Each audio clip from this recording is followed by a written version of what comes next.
I graduated in '96 from the film and television program, and or was it film and video? I think I can't remember what it's called, but the film program.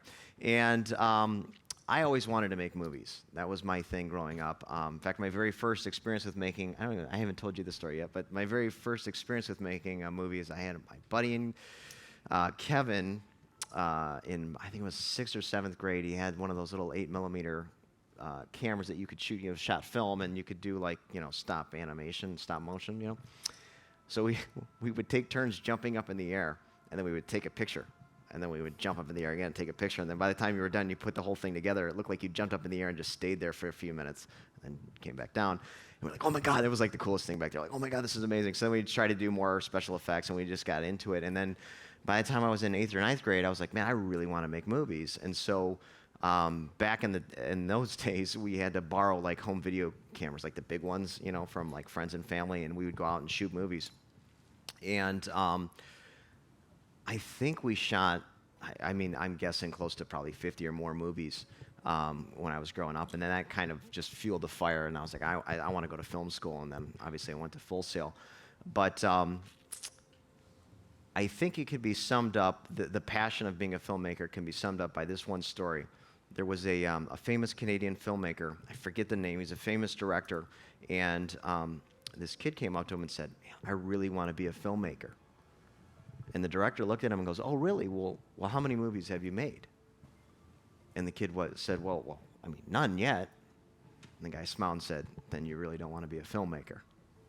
And the point of it is this, is that if you want to be a filmmaker, or anything for that matter, a musician, whatever it is that you want to do, if you want to do it, just do it. You know what I mean? Get started, do something. My advice to people is, when you get started, the very first thing you do is going to suck. Count on it sucking. A lot of people think, oh, it's going to be the greatest thing in the world. No, it won't. You want to think it will be, but it's going to suck. And that's okay. It's good. Then the next one you're going to do, that one's going to suck too. But it's not going to suck nearly as much as the first one, right?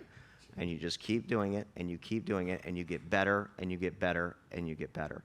And that's the mantra of the creative world, is that you're in a constant state of improvement and constant state of getting better and getting better.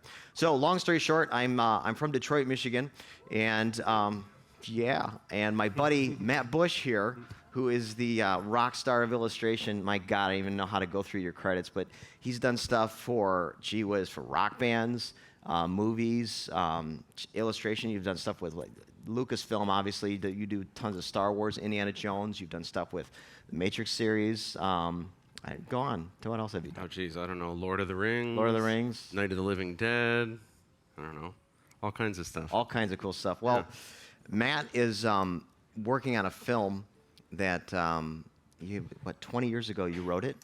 I came up with the initial idea 20 years. So this is kind of like a baby for him. And so he came up to me a few years ago and said, look, I got this great idea for this movie, and I want you to help. And he wanted me to do the sound for it, and as well as be the first assistant director. And I'm like, well, tell me a bit about it. And the film is called Aladdin 3477. And I'll let you kind of get into what it is. But essentially, he is making an insanely cool movie on a shoestring budget. And the purpose of this panel today is to talk to you guys about what we're doing and how we're doing it, and why you guys should just go out and do whatever it is you want to do now. And don't wait for anything. Don't wait for permission. Don't wait for budget. Don't wait for all the resources to be there, because they're not going to ever be there. Nothing's ever going to be perfect. There's never a better time to do what you want to do than right now. So go ahead and tell us about what we're up to. Cool. Well, just to preface really quick, my background is very similar to Rick's, where I grew up making ninja movies with my parents, little VHS camera running around and stuff. And when it came time to going to school, I really wanted to go to film school. But back then, film school, not that film school isn't expensive now, but back then it was like more expensive than medical school, because everything was still shot on regular film. So I went to art school, and even though I minored in film, got into storyboarding, working on a lot of licensing kind of artwork for Hollywood properties like Star Wars, Indiana Jones, all of that fun stuff. And enjoyed working on larger movies like The Matrix, but In the end, not that there's anything wrong with that, but you do all this work, and then when the movie comes out, you can't really hold up the Blu-ray and say, look what I did, this is me, because really at the end of the movie, you're one little tiny name that goes up in the end. So during the time that I was an illustrator, I was really enjoying making my own short films. I was making short films for StarWars.com, all kinds of stuff like that. And this transition started happening with technology where basically anyone in a computer and an iPhone can make their own movie, and it just became easier and easier. And I think I remember the thing that was the switch for me that really made me start thinking about it. It was when George Lucas said, and this is at some point in the 90s, he said that the future blockbuster directors are going to be two kids in their garage with a Mac computer. And I remember thinking, like, wow, I want to be one of those kids. I wasn't a kid anymore, but I want to be that kid, you know?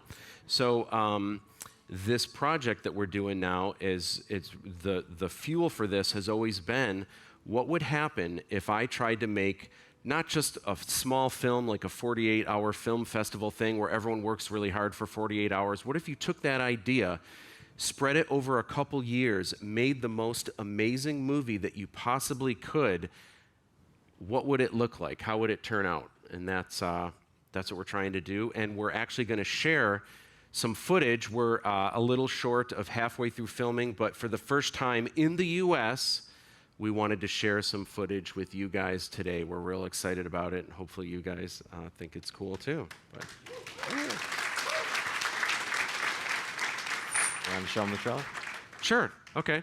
So yeah, let's get this fired up and show you guys what we're doing. I guess to preface really quick, this is called Aladdin 3477. It's the basic story of Aladdin. You guys know the A Whole New World, right? But it's not, this has no singing or dancing. This is Aladdin set 1,500 years in the future. It has a very different feel to it. And the story's a lot different, but that's kind of the basis for where it starts. And we're excited to show you guys some footage for the first time. So if you guys want to put this, is this up on the screen yet? Oh, gotcha. All right, you can. There is sound on this, so you can turn the sound up now.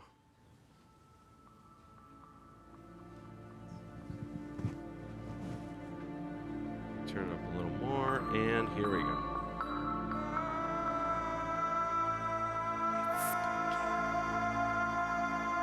Click. Oh, the little dot. There we go. All right, you ready for this?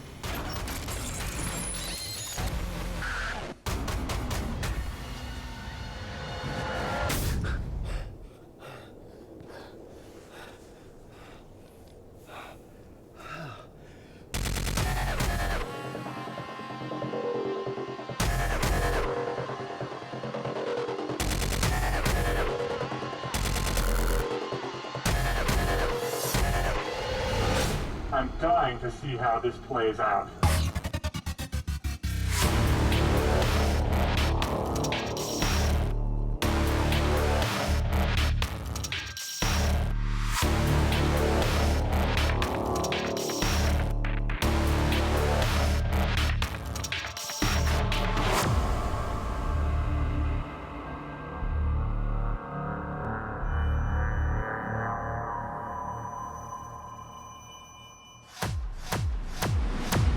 Got a bad feeling about this.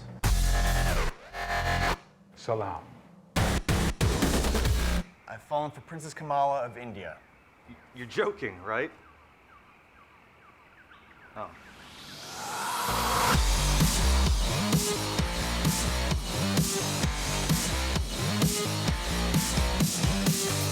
So, Prince Aladdin, tell me about yourself.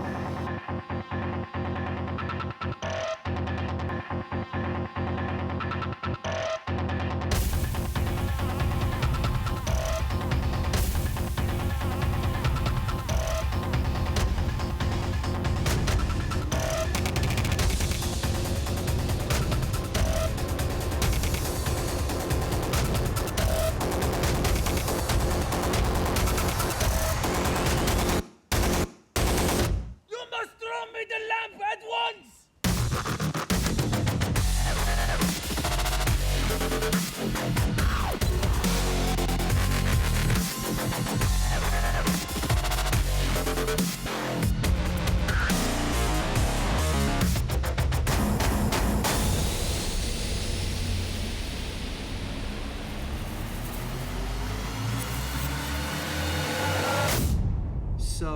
we're gonna save the princess, right? What do you think this is? The Star Wars?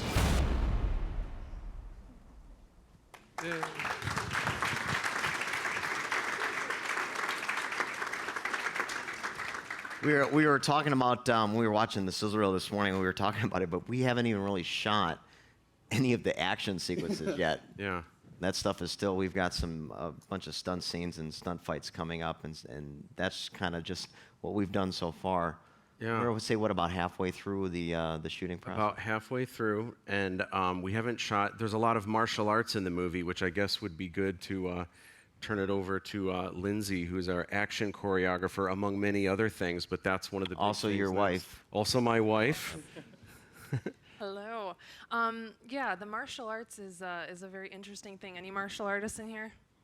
Anybody? Nobody? Really? Dave, Okay. but he's on our crew. Dave? Yeah, That's no. the John crew. We don't Ritter count raises Dave. If everybody turns around that back wall, that's the crew for Aladdin 3477. Yay. Yeah. Good. So I have actually been doing the martial arts since I was about 8 years old, and I'm on my second. I used to do Taekwondo, and now I'm doing Shorinji-ryu, so Korean versus Japanese.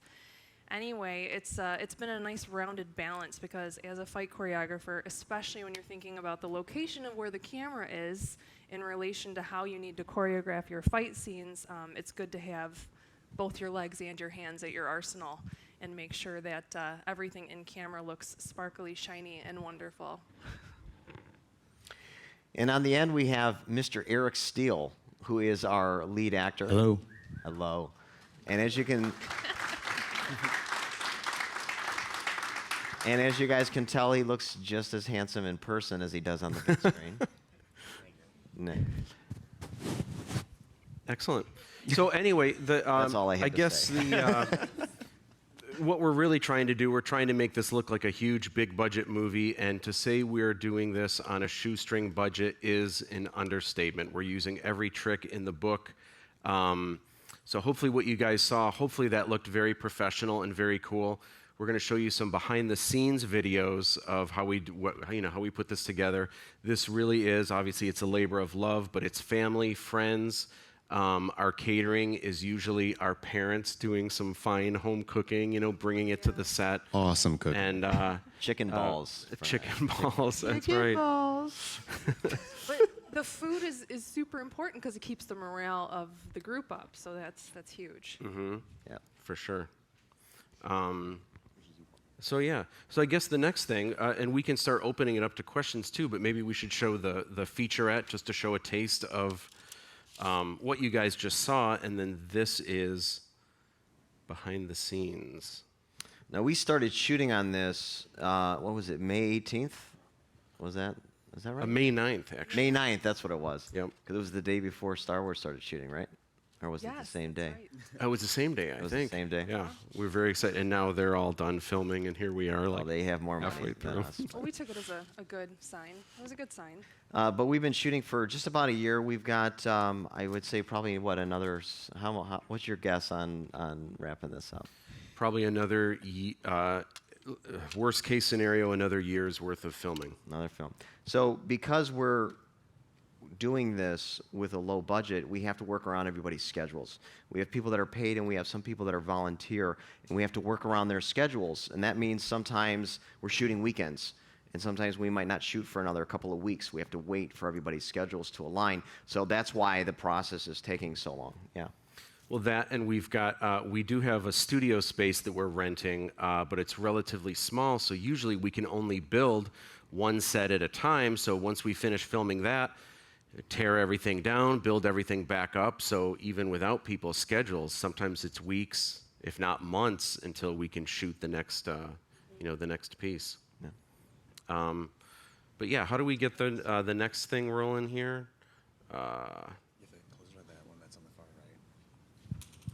What do I do? Eric Steele, who doesn't just play Aladdin, he actually is a professional in the industry on both sides of the camera, but currently you're working on Hardcore Pawn. Is that the show that you're working on? Well, not anymore. That is currently over for me. Now I am working on freelance work, and as well as playing Aladdin. So Awesome. It's all And neat. Here's the freelancers. one of the great things about working with Eric is, in addition to being an actor, Eric is, he's an animator. He also works in television, independent films, all kinds of stuff. So it's great to work with an actor that understands, especially with all the special effects that we're doing and everything. It's great to work with someone who understands it very well and then clearly understands a laptop better than I. Right. Well, that's why you have me playing a hacker, right? But on a side note, while this is still loading, one of the major things is that we all have so many roles. Being an independent film, obviously we don't have the cost to be hiring absolutely everybody. So just as an example, like he said, he's playing Aladdin, but you've also been on camera before with the dolly, and you've also... Yeah. I do a lot of data management, editing, shooting, and do my own animations as well, for YouTube and whatnot. But it's literally just a game of literally trying to be as creative as possible. I actually wanted to go to this school. I was living here in Florida about 10 years ago, and due to some conditions, I ended up moving back to Michigan, and really wish I would have come here. So you guys, incredibly lucky. I wish I was you back then. Which one you want? The featurette, the first one.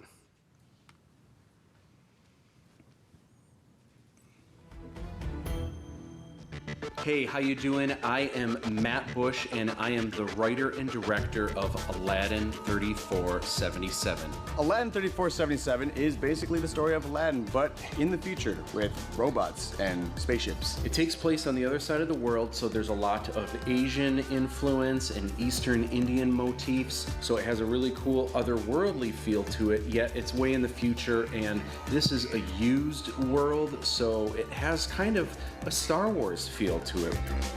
So for Aladdin 3477, we wanted to make it a large-scale, huge, amazing, super awesome sci-fi movie. And so we pulled influences from George Lucas and Star Wars, obviously. All the cool stuff that we've seen, we wanted to have influences from. So if we take that, we put it all together, and you add the artistic flair of Matt Busch, myself, Rick, everyone on the crew, you're gonna get something really sweet. We have got a really good team, and I think that's what it really takes. Everybody's pitching in, everybody's got great ideas.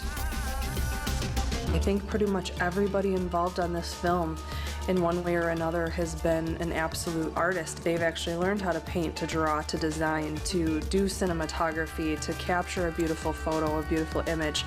And having all those people on our team has really just built it up into something completely original. So we have such a talented cast. Wait until you meet Aladdin and the princess and Brej and Umi and the Djinn of Wisdom.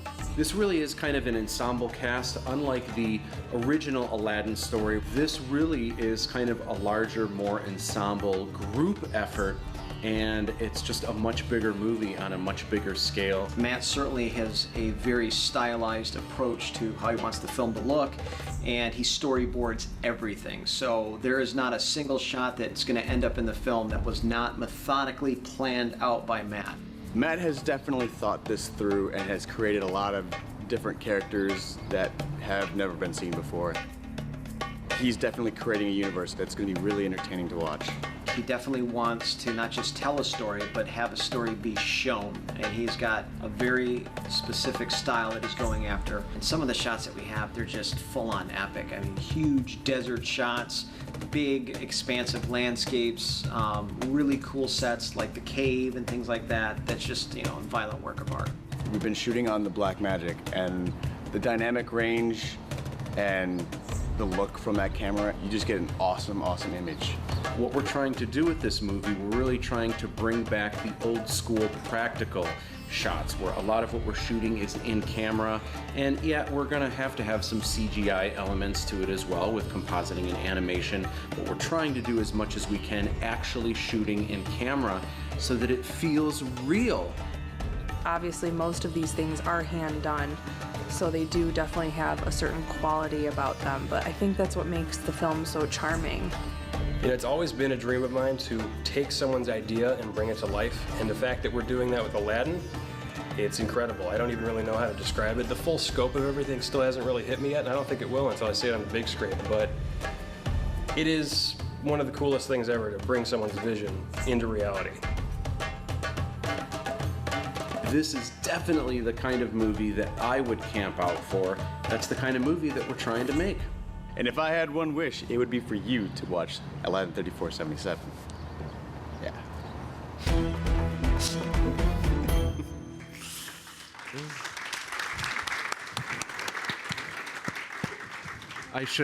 We should mention that that was actually put together, produced by Steve Pankotai, Oz, who's actually hanging out with us in the back today. So very good job. Awesome. Thank you.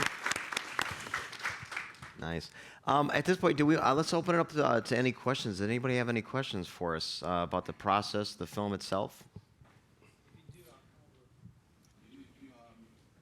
Looking at the practical effects that you guys have, they look really good. How did you go about making those? That's a good question. One of the things early on, years ago, and now it's all the rage. I'm certainly not the first person to do it, but I love 3D animation and CGI. But growing up, I just always really liked practical effects. I always felt that they felt more real. Sometimes even in feature films, when they have a huge budget to spend all this money on CGI, I feel like sometimes it still just doesn't gel with the live action footage. So I really wanted to go back to old school practical effects. And so there's a lot of compositing that we're doing. But so basically we're trying to build everything. We're building robots by hand.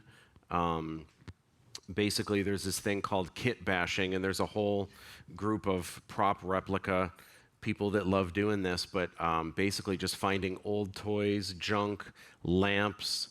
Anytime I find, I don't know, like one of the robots is made out of this little kid exercise bike, but if you take all the parts apart and there's the main body of it, if you turn it upside down and kind of turn it like this and put two lights here for eyes, it's like this crazy looking robot that you've never seen. So a lot of it is that, just rehashing junk, repainting it to look like something new.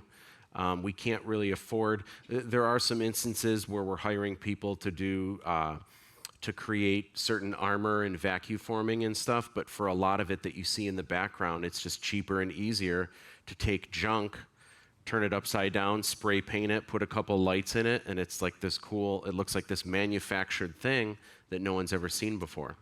And foam is amazing. I don't know if you've ever worked with it or not. I have a background in theater and puppetry, and so I'm very familiar with using foam and foam components. It comes in all thicknesses and thinnesses, and it can mold and fold, and if you heat it up, you can get it to curve, and you can paint it, and it's a really neat medium to work with. Yeah.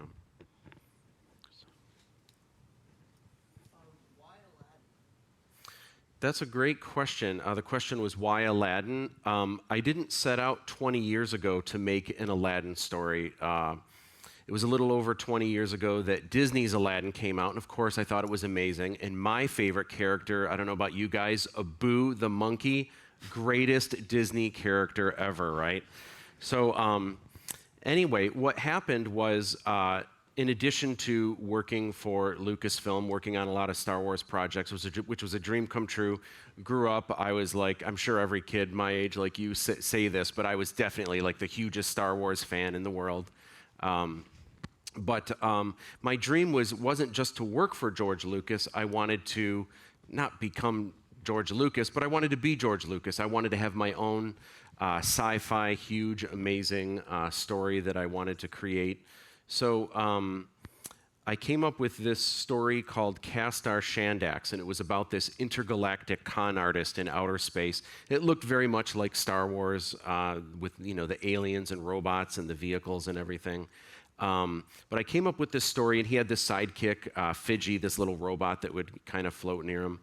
But what I started realizing, I started drawing this graphic novel, and I got about 12 pages in, and suddenly it occurred to me, oh my gosh, my story is just like Aladdin, because it was this con artist who falls in love with a princess and all this other stuff. So it really took the wind out of my sails, and I was like, I can't do that. I'm just ripping off Aladdin.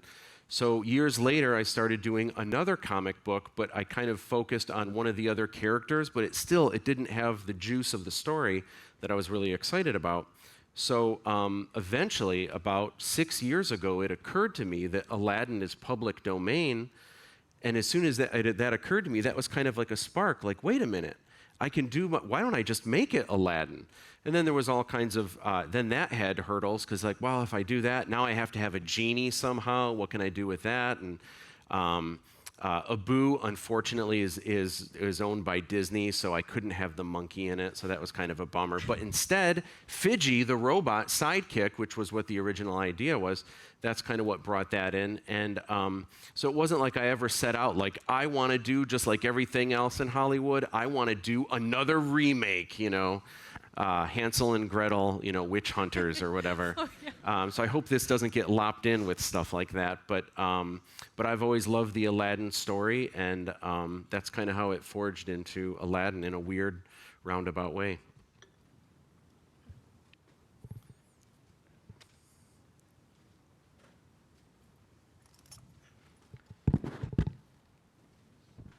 Hi, this is coming from the perspective of a sound person.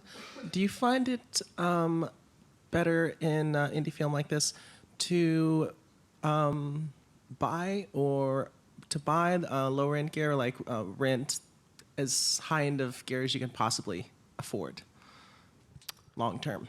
I'll handle this one. I think I've got this one covered. So your question is, should you buy gear or rent gear? Yes? Oh, it's hard. I'm sorry. I got a blinding light, so it's hard to see. Yes. Yes. Okay. Wonderful. You know, I guess everybody's situation is different. I think that technology is getting more and more cheaper. I mean, it's hands down. You can go out and get a Zoom recorder and a decent, you know, Rode NTG1, which is only a few hundred. Yeah. And if you know what you're doing, you can get decent sound out of that. You can get far better sound than what a lot of people are doing. I think a lot of it comes down to technique versus technology. I think technique always trumps technology. So if you know what you're doing with it, the mics and the recorder, you can get great sound no matter what you've got. So I'm a big proponent of use what you got. Don't wait till you have better gear to consider yourself a professional. Yeah. Does that help? The one thing I would add to that from someone who doesn't have expertise in sound, but something that I've always kind of noticed, again, growing up being a huge Star Wars nerd, I would read everything that George Lucas would say, and he always said that one of the things that's great about Star Wars is they put just as much effort into the audio as they do the visuals. So obviously Star Wars has a great soundtrack, the sound effects, Ben Burt, right? And then, so sound is very important. So I knew that going in. Another thing that I remember hearing from meeting Rick is any project that you have, whether it's a small independent film, you're making a short animation, whatever it is, it doesn't matter how amazing your visuals are. If you have amazing visuals, if the sound just doesn't sound professional, doesn't matter how good it looks, you've just taken the quality and the bar of what people think of it way down like this. The flip side is, if you have visuals that are just like, they're okay, but if your sound is amazing, there's something about it when people see it. If it's got really good, legit sound, suddenly it becomes professional, even if the visuals aren't quite there. So to say sound is important, I can't emphasize enough. Very lucky to have Rick on the project, but not really sure what we would do if we didn't have you on the project, actually. Wing it. But yeah, we'd wing it, and definitely the more you can put into sound, I recommend it. Yeah, there's a saying, and I completely agree with it, which is sound will make your picture look better. And that's just, there's something magical about it. I actually, my career path wasn't going to be a sound designer. That's not what I wanted to do initially. But I started using sound to make my movies look better. And that's kind of what, kind of led me down that path towards sound. But it's certainly, hands down, there's something about a cut. You get a cut, of a scene done, and it looks cool, and you're pretty jazzed about it. And you throw a nice, good soundtrack underneath it, some good music or some good sound effects, and all of a sudden it's just like, the only way to describe it is like, you took it from black and white to color. It's like that instant, it's like a completely different dimension or level that you're adding to it. Yeah. Mm-hmm. Any other questions? Yep. Hi guys, Ricardo Arteaga. Nice to meet you guys. A pleasure. I'll have a question for you, Rick. Being a sound designer and working on the sound of the movie, as well as the first assistant director, how different is your view when you're doing the shots? Like you jumping from post to pre-production to production to post-production, doing the sound immediately. Like you know what to do, you have it in your head right when you see the scene. Like you jump directly to do the sound, or? No, so you're asking if I'm designing as we're going along? Yeah. No, I haven't. Unfortunately, I've just been way too busy with some other things. I would like to be doing that, and I'm going to probably start doing that. But I've got too many projects that I'm working on. But it does help when we're on set. I'm starting to get ideas of, okay, that's how it's going to. Because when he gave me the script, I'm like, okay, this is cool. And he shows me all the storyboards, and his artwork is like, off the charts. So I'm like, oh my God, this is amazing. But then when I'm on set and I'm looking at it on the monitor, I'm like, okay, that makes sense. Okay, now, so I'm like making mental notes. And I've got a good idea of the direction I'm going to go for sound. But ultimately, it's going to be up to this guy. I mean, I'm going to create what I think is going to work, and then I'm going to give it to him. And more than likely, he'll be go, oh, Rick, this is awesome. But let's just throw all this out and do it this way anyway. I'll be like, yes, sir. But that's just kind of that's the process. Yeah. Does that answer your question? Cool. Real quick, I know there's a couple more questions, but let's just to shake it up a little bit. Let's go to another video. This is just this one's just 2 minutes. The rest of these are just 2-minute videos, but. Let's do that. The Dunes Arrival. Actually, we might do 2 in a row to do this. So this is real quick, just a preface. So we have all these desert shots, and I couldn't afford to fly everyone to Saudi Arabia. But on the other side of Michigan, we have this area.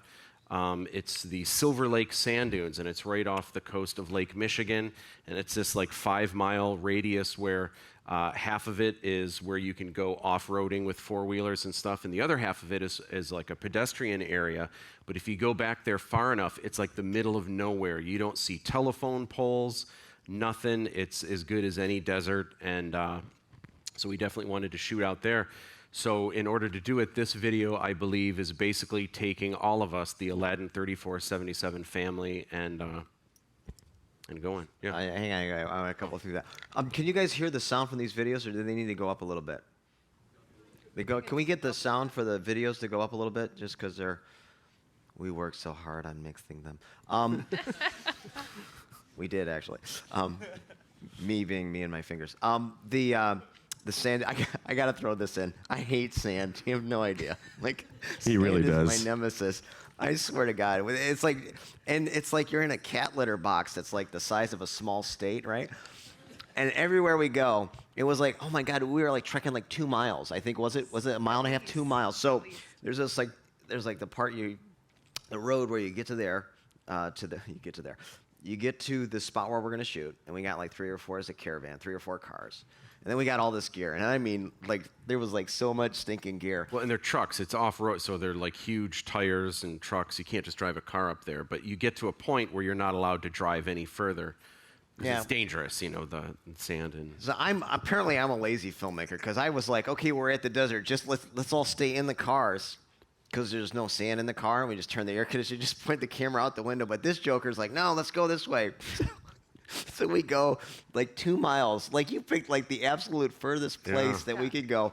And we're carrying the gear, and the sun's beating down, and sand is all in my toes, and I hate that. And so to this day, it's funny because, guys, back me up. To this day, we'll pull gear out, like sandbags or like, C-stands. Sand. Do we not still see, like a year later, we still have sand in all of our gear from this shoot. So this is the sand dunes. Cool. Meanwhile, hair and makeup is melting. Yeah. But, that's all right.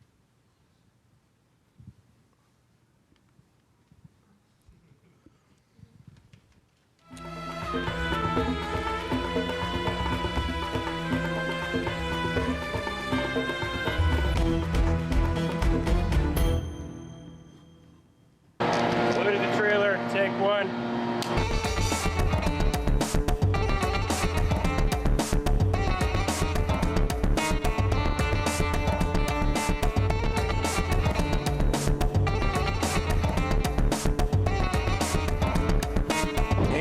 We are on the road and super super excited. We are traveling all the way to where they have the Silver Lake sand dunes, which is going to double as our exotic desert from the other side of the world, circa 3477.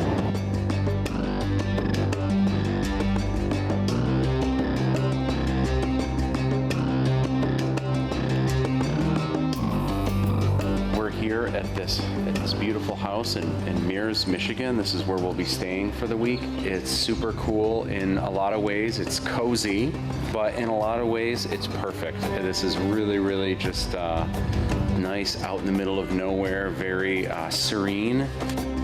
The Star Tours departures are leaving in 60 seconds.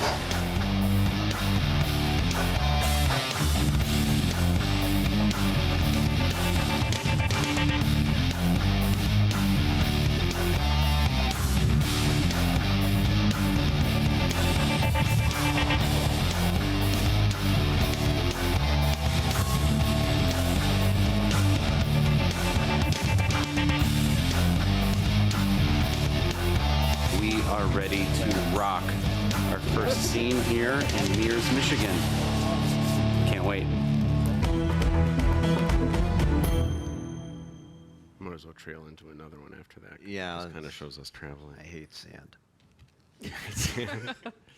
Bad memories, Rick. No, I'm not digging the videos. Also, if you're going to one of those locations, it's good to empty the sandbags before you get to the spot. That's right. We brought 50-pound sandbags, and then we realized we could have just brought empty bags and just used the sand there. So funny. Word of the wise. Wasted cost, wasted cost. Can I get back to the menu screen? I wanted to just trail into the next one really quick. I don't know. You. Oh, that's us. Uh-huh. Gotcha. The menu screen he wants, so he can select the next one. Here we go. Yes.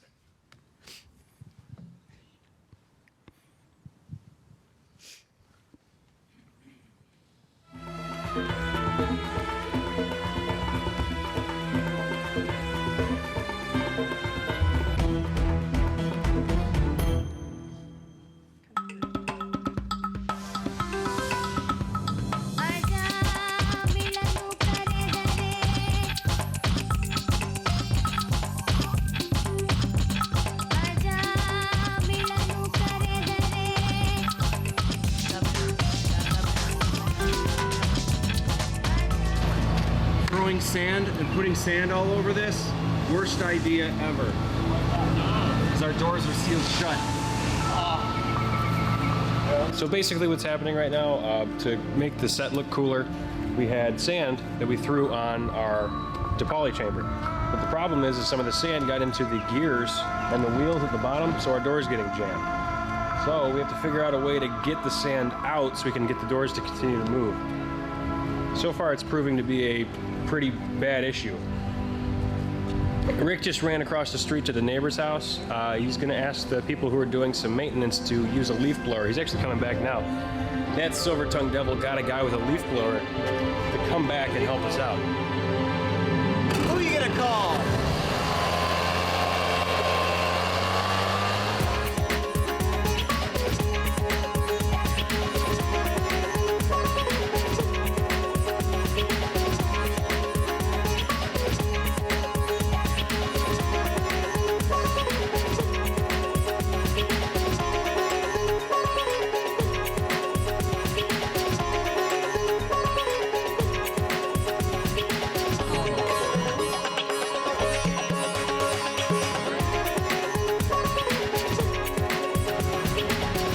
Making movies.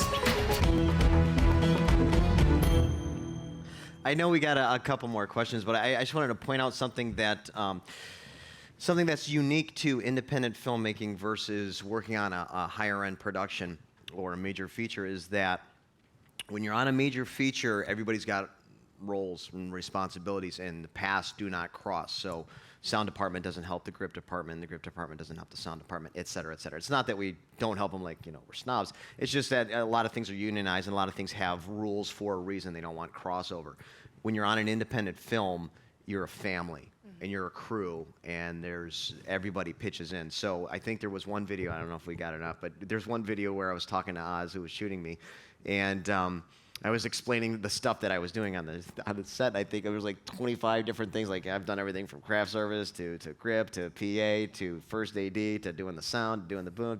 And it's one of those things where when you have a team of people and everybody's pitching in and you become a family, and I think the whole process just goes a lot more smoother when everybody's just there to pitch in. So to be honest with you, I mean, the pay is much better when you're working on the professional, like, that's great, but there's something to be said about working on an independent film where you get that camaraderie and you get that family experience that you really don't see on higher budget productions. So that's why I love working on independent films. It's a different style of art versus the more corporate version of it, I guess. Yeah. So do we have any other questions? I know there were some in the back. Yeah. Online questions.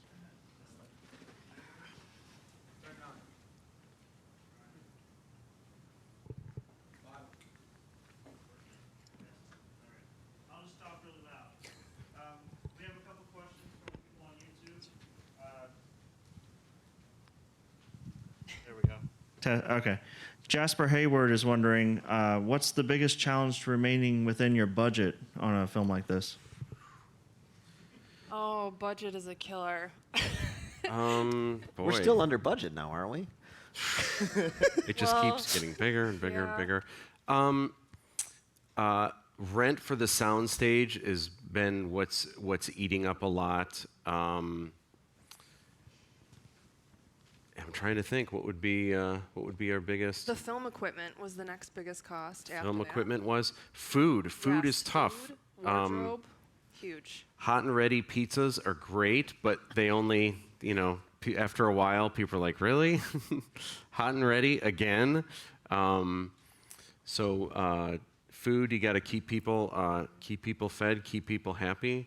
And again, we said that we have so many people volunteering for us, right? And we're pulling favors left and right. So there's got to be some sort of incentive. And other than the fact that they just love us and we are one big happy family, hopefully you guys do come for the food.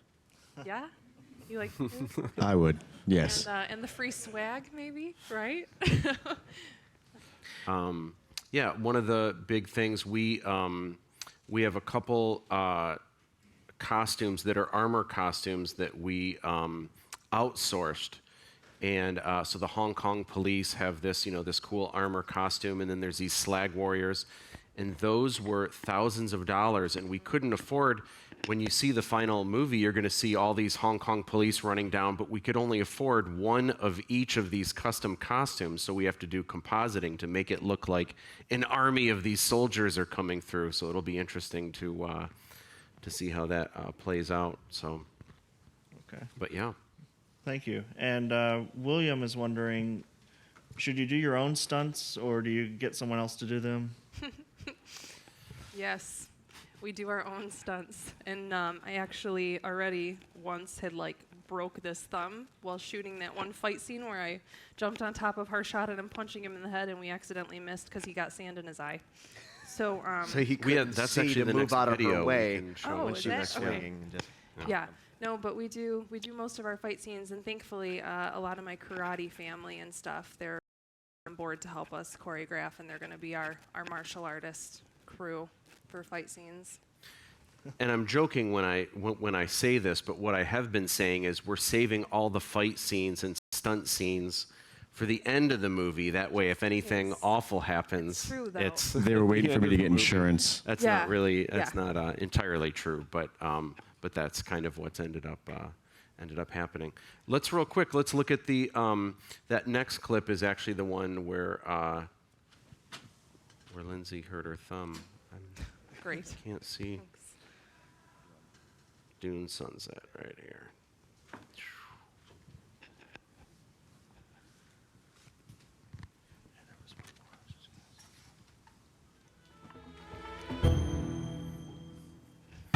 Yesterday was very intense. We've been getting one scene a day, and the way we really needed to make things work yesterday, we needed to shoot 3 scenes in one day. Everything came through, but man, it was stressful.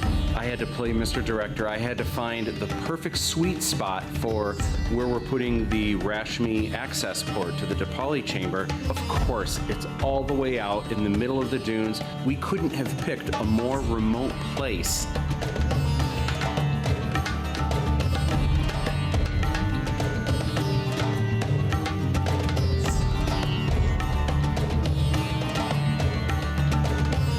Once we had the setup, we were good to go, but these were intense fight scenes, murder scenes. So it was very intense. Everyone came through, pulled together. I'm just so stoked. Everyone's performance, the camera shots, everything, sound, everyone pulled through.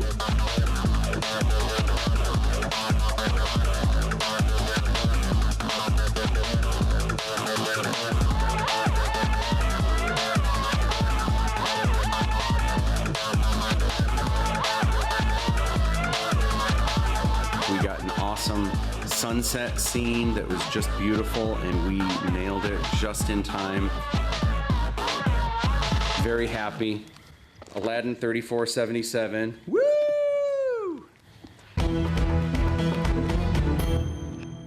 I mean, I really hate sand.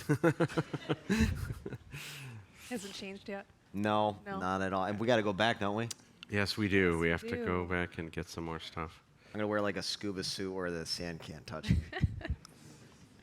Any other questions? We had some more online, I think there was. Or? There's one more. How hard was it to make the special effects? Or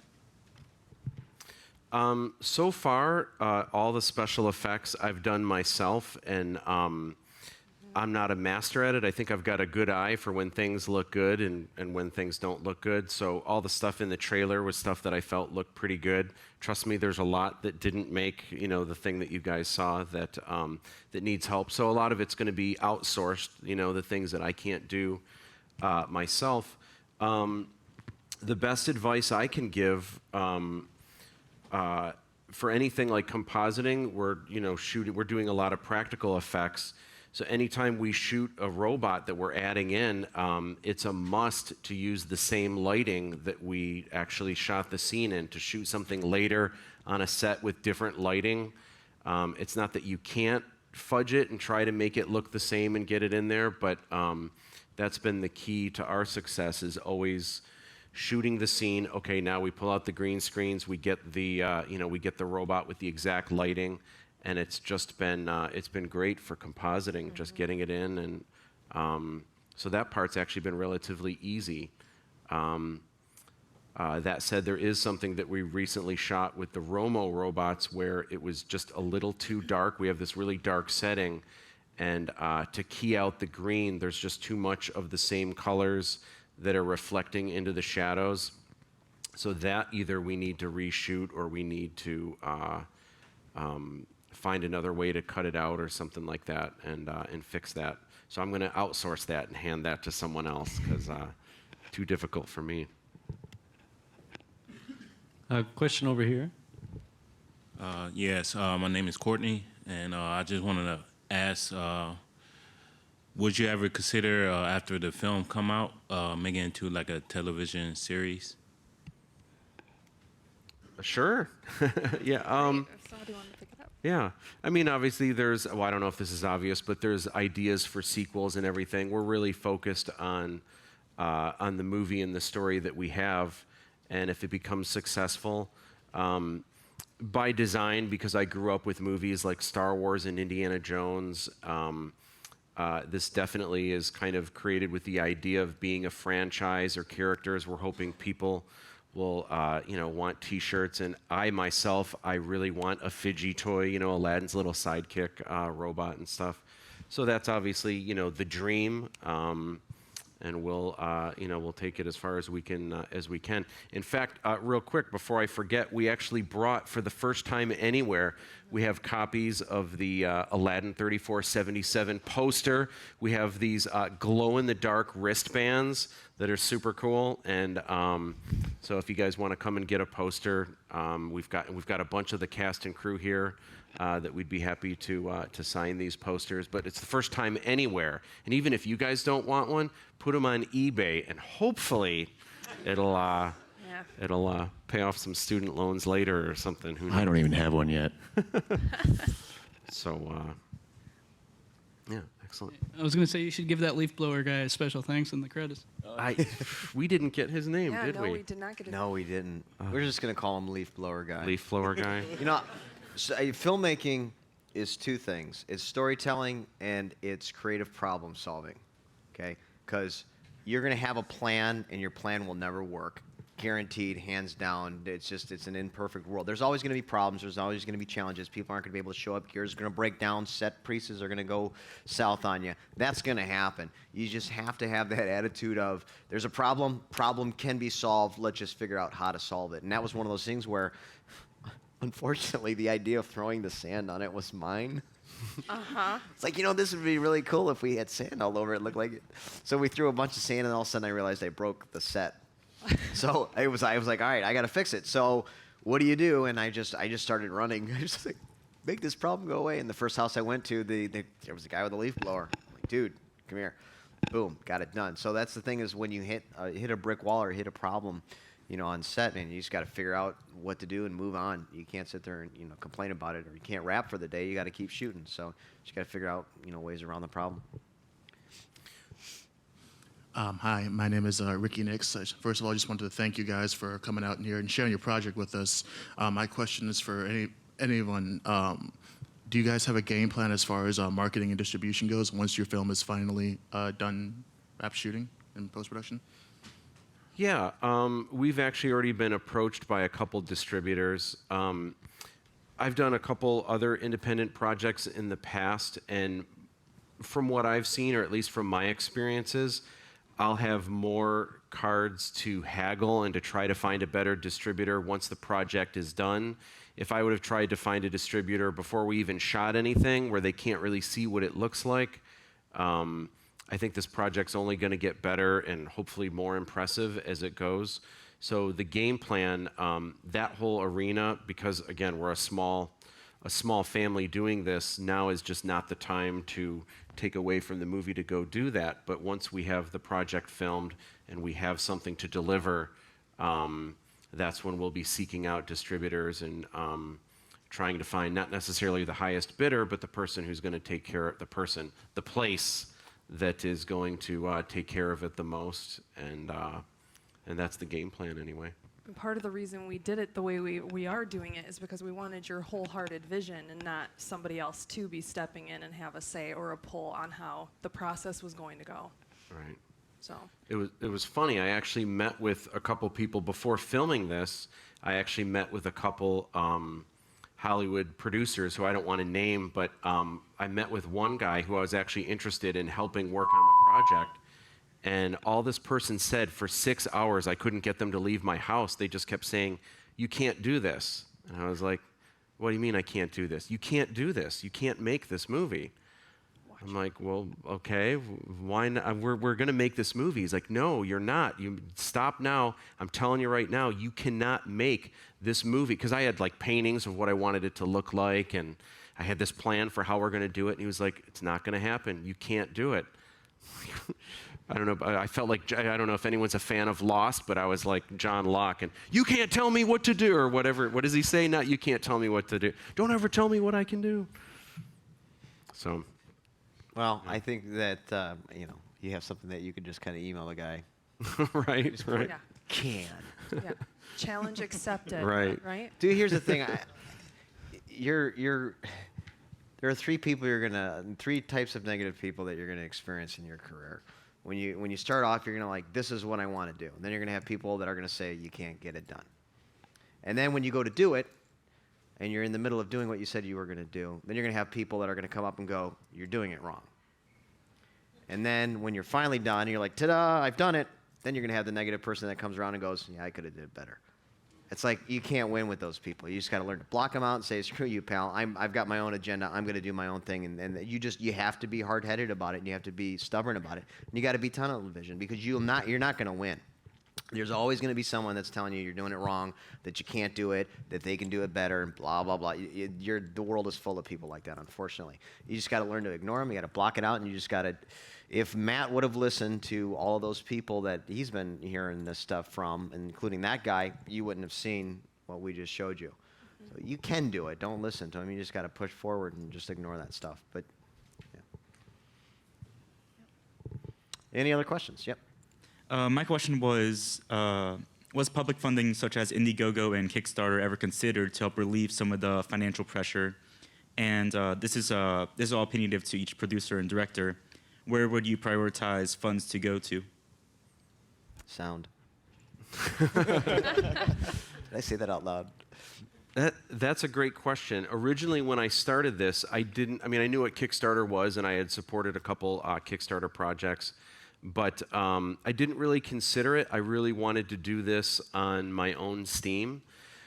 However, right before we started this, there was a book that I wrote called Hollywood is Dead, and that I did all the artwork for. And basically, it's this illustration project. It was this project for Lucasfilm where I took the Star Wars movie posters, repainted them zombified. So instead of The Empire Strikes Back, it's The Living Dead Strike Back. And so it became this huge thing where it was on late night with Jimmy Fallon, and G4 TV covered it. Suddenly my inbox is like, when are we going to see zombie E.T. and zombie Indiana Jones and stuff? So I created this thing called Hollywood is Dead, and it's this, eventually I wanted to make this giant coffee table art book that has hundreds of these movie posters that I've repainted zombified. Again, zombies are cool, but I'm not like this huge, like, oh my God, I love zombies. Ah. But it just became really successful, and it was fun to do. I'm a huge movie poster buff, so to study the original masters was a lot of fun. And then it is a little bit of a guilty pleasure to, pull out people's eyes and, instead of breakfast at Tiffany's, it's breakfast is Tiffany, So anyway. So I wanted to get this book published, and I've had a number of other art books that have been published, but every book publisher that I went to was real excited about it, wanted to publish this book, but they didn't want to publish it the way I did it. They either wanted to make a shorter version, or they didn't want to make it as big or as tall. I wanted to have a section that showed how I created the posters, and they're like, why would anyone be interested in that? I'm like, I don't know. I think it'd be cool. And they're like, no one would like that. And I'm like, but I want to put that in there.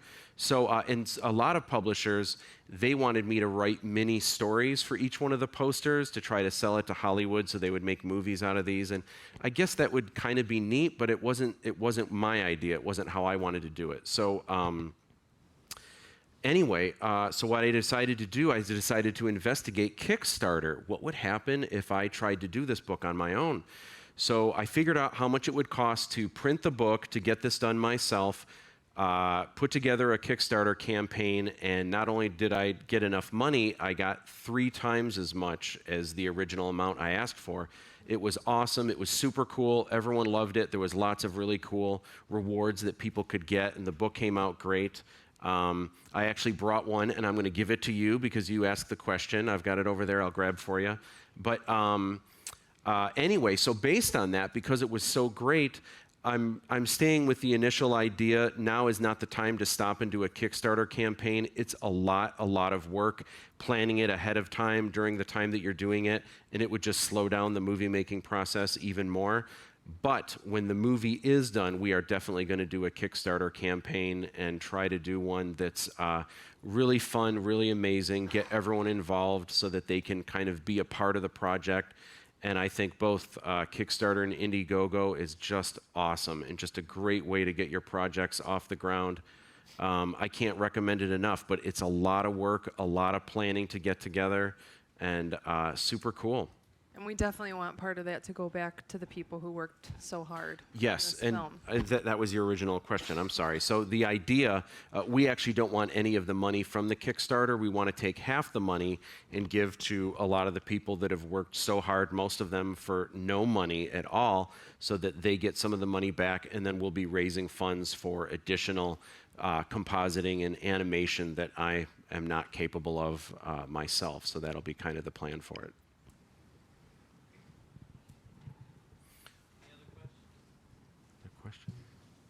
That guy had a question, right? He keeps raising his hand. I know. I saw you, brother. He keeps raising his hand.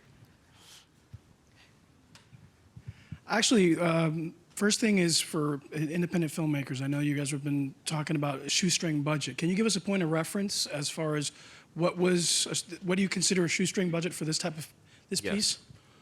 Well, when we started, the very first thing that Lindsay and I did, we because this movie takes place, obviously it's 1,500 years in the future, but it's on the other side of the world, and so it takes place in China and India and Cambodia and all these places that I've always dreamed about, that I've always seen pictures of, these really cool temples. That's definitely where I wanted it to take place. One of the things I've always heard as from reading books about writing and screenwriting, they always say, write what you know. So if you have a story that takes place in somewhere in the middle of Tennessee and you've never been to Tennessee, if you write this story, anyone reading it who's ever been to Tennessee is going to know you're full of it. And like, okay, clearly this person has no idea what Tennessee is like other than maybe watching TV or something like that. So Lindsay and I actually took a month to travel to India, Cambodia, Thailand, Hong Kong, to really get a feel for the culture, which was awesome. We also were like a two-person Hollywood studio film crew because we brought a camera. We got a lot of cool background plates, and it was inspiration for the story. We got some cool background plates and also just ideas for what we wanted to take place where. At first, I wasn't sure where I wanted Aladdin to be from, and is it the Princess of India or is it the Princess of Cambodia? So actually going there and experiencing the culture answered a lot of those questions. And a really cool trivia thing that most people don't know, even though Aladdin is, it's one of the tales from Arabian Nights, all of the names are Arabic, but Aladdin actually is from China. It's a story that takes place in China. And most people are, familiar, obviously, with the Disney version, but cool So that was trivia. a chunk of the budget. That was a huge chunk of that was $30,000 right there. Honestly, I thought going into this, I was like, we can do this for $50,000, another $20,000. Oh. So instantly that jumped to $100,000 and credit cards and everything else. Now our estimate, this is probably going to be about $200,000 when all is said and done. But compared to a Hollywood film, I mean, way, way under. Right, and we're still cutting every corner in the book. A lot of people are working for free and passionate. Obviously, we're working for free, and for every couple hours that someone else puts in, Lindsay and I just hours and hours and hours of pre-viz storyboards, sewing costumes, building sets. So at that point, you're pretty vested into the project. Obviously, you want to be able to turn a profit at that point. So is that even? I mean, I know you originally said it was a labor of love, and as Sure. any filmmaker, you want to do it because of the passion for it and be able to tell stories. But you still want to be. It's show business. You want to be able to Sure. make money as well. So, going for a young, you obviously had some connections. You said, as you mentioned earlier, distributor. How does that work for us, like on this level, where we'd like to get something out there. Maybe we can get something done for less, or be able to do it on a shoestring and be able to get it distributed. I'm going to bring up one of his other films that he had done previous, and it was actually just on the fly. You were going to Right. LA on vacation, right, Mhm. originally? Yeah, I made this really cheesy horror movie. It's called Conjure, and it's a straight-to-video. You can find it at Kmart. It's in the bargain bins for $2.50. Yeah.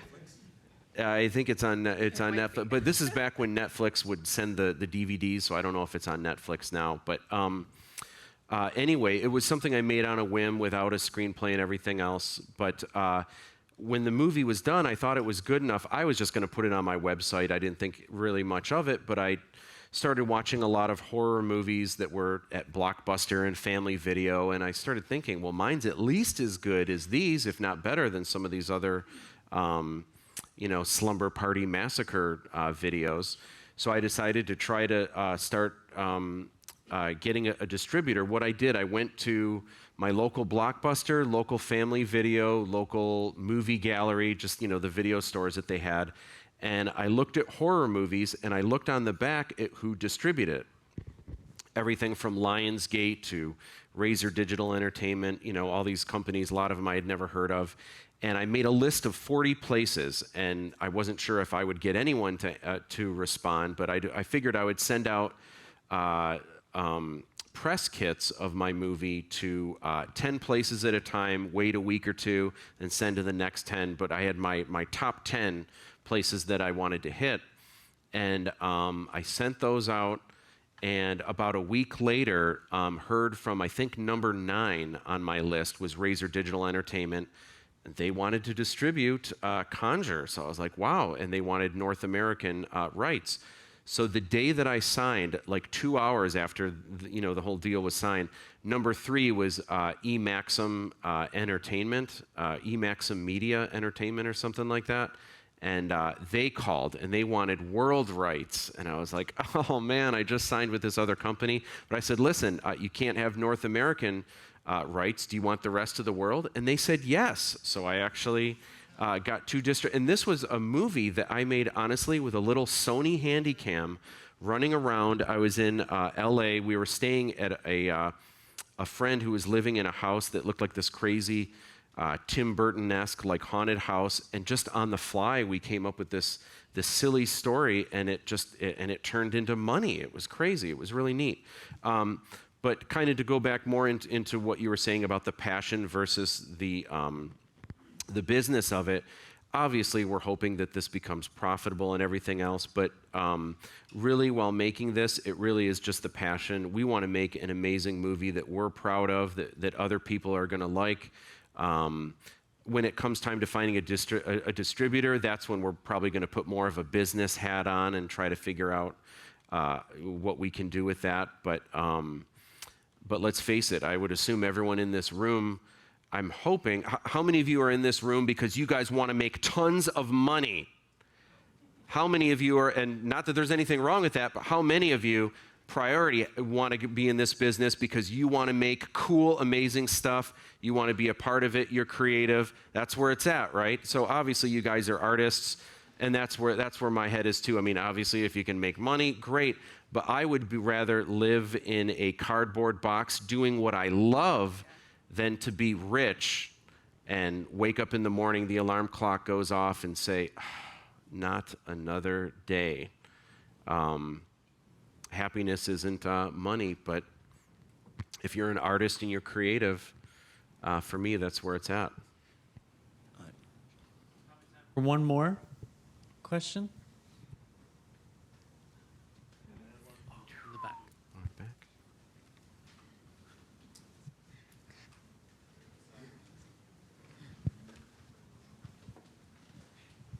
It's kind of a weird question, but is there any kind of weird reason behind the number 3477, or was it just some sort of random number? There is a reason. I just found this out a week ago. Oh, you didn't know until I a week didn't know. ago? Ghost told me. Oh, I was my like, God. Oh, and as soon as he told me, I'm like, It's oh, a that's puzzle. so mad. Oh my God.